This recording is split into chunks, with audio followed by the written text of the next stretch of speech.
High, আমি অমরনাথ মালাকার আর আপনারা দেখছেন আমার অ্যাস্ট্রোলজিক্যাল ভিডিও। এবারে আমরা আলোচনা করব অ্যাস্ট্রোলজি বা জ্যোতিষচর্চা এর কাজ কি, এটা কিভাবে কাজ করে আমাদের ওপরে এই নিয়ে। তো অ্যাস্ট্রোলজি বা জ্যোতিষচর্চার মেন যেটা উদ্দেশ্য হলো সেটা হলো জীবনের যে মেজর ইভেন্টগুলো আছে সেগুলোকে প্রেডিকশান করা।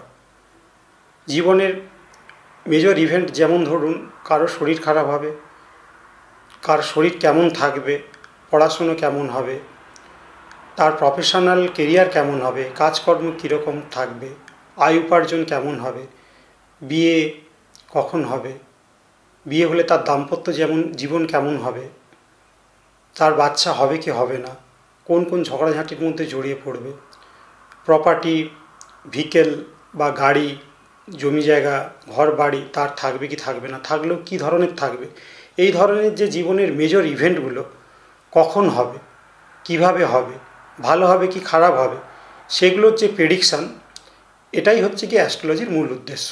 এখন প্রশ্ন হলো যে প্রেডিকশানটা হয় কিভাবে। কোনো একটা বাচ্চা যখন জন্ম নেয় পৃথিবীতে, সে যখন জন্ম নেয় সে একটা নির্দিষ্ট সময়ে জন্ম নেয়।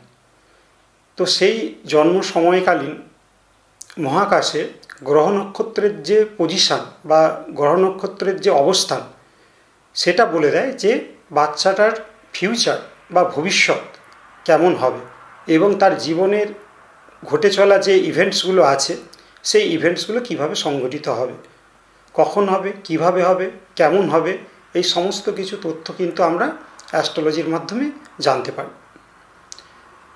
এখন আরও একটা এর সাথে প্রশ্ন যোগ হয় যে মহাকাশে কোনো প্ল্যানেট বা কোনো স্টার কোন লোকেশানে আছে সেটা আমরা ফাইন্ড আউট করবো কীভাবে বা জানবো কীভাবে।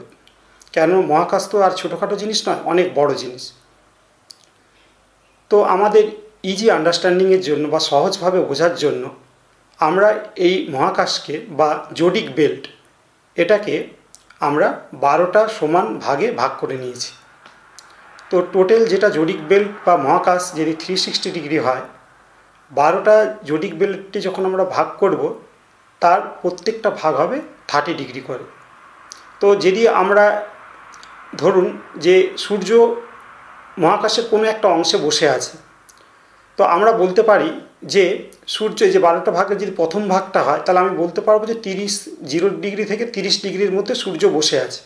তো এই ধরনের যে 12টা ভাগ আছে প্রত্যেকটা ভাগের আমরা একটা করে আইডেন্টিফিকেশন বা নাম দিয়েছি।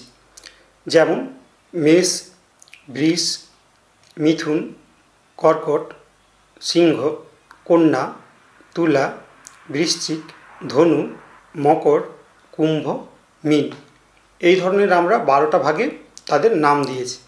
তাহলে সূর্য যদি ধরুন 0 ডিগ্রি থেকে 30 ডিগ্রির মধ্যে বসে যদি থাকে বা অবস্থান করে যেই সময় বাচ্চাটা জন্ম নিয়েছে, আমরা বলতে পারি যে জন্মকুণ্ডলিতে বা বার্থ চার্টে বা জন্ম চার্টে বা জন্মছকে সূর্যের অবস্থান ছিল মেষ রাশিতে। এইবার মেষ রাশি যেটা আমি বলছি সেটা 0 থেকে 30 ডিগ্রি, এটাও কিন্তু অনেক বড় এরিয়া। তো এটাকে যদি আরও আমরা এর অবস্থানটাকে আরও যদি আমরা এক্স্যাক্ট বলার চেষ্টা করি, সেক্ষেত্রে আমরা এই যে 30 ডিগ্রি একেও আমরা আবার ভাগ করতে পারি। সেটা ভাগ করব কিভাবে?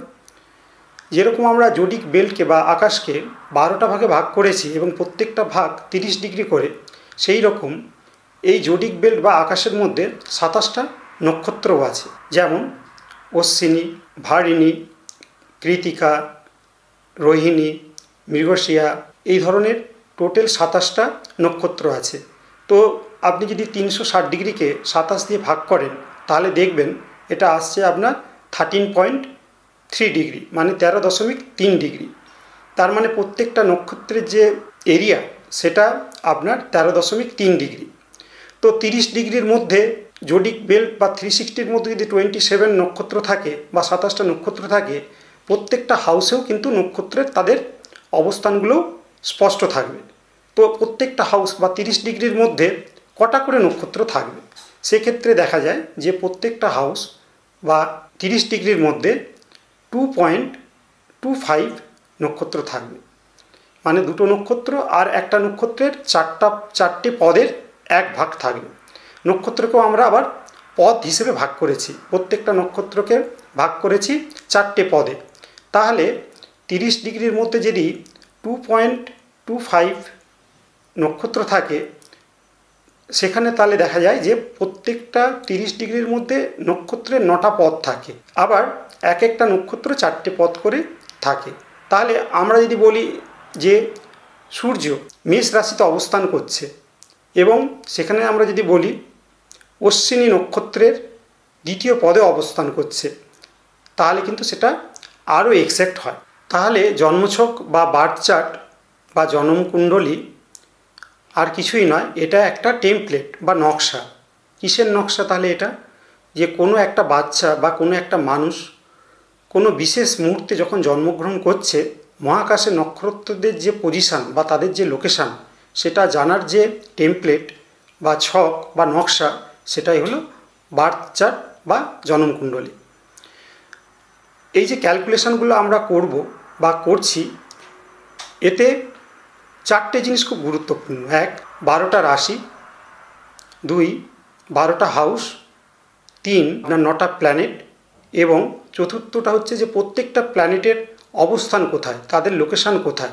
এইগুলোর সাহায্যেই আমরা এটা প্রেডিকশান করব যে কোনো মানুষের, এটার সাহায্যে আমরা এটা প্রেডিকশান করব যে কোনো মানুষ যখন কোনো বিশেষ মুহূর্তে জন্মগ্রহণ করে, সেই জন্মগ্রহণের সময় মহাকাশে প্ল্যানেটের যে অবস্থান, সেই অবস্থানের ভিত্তিতে তার জীবনের যে মেজর ইভেন্টগুলো সংগঠিত হবে, সেটা কখন হবে, কিভাবে হবে, কেমন হবে, সেইগুলো আমরা প্রেডিকশান করতে পারি।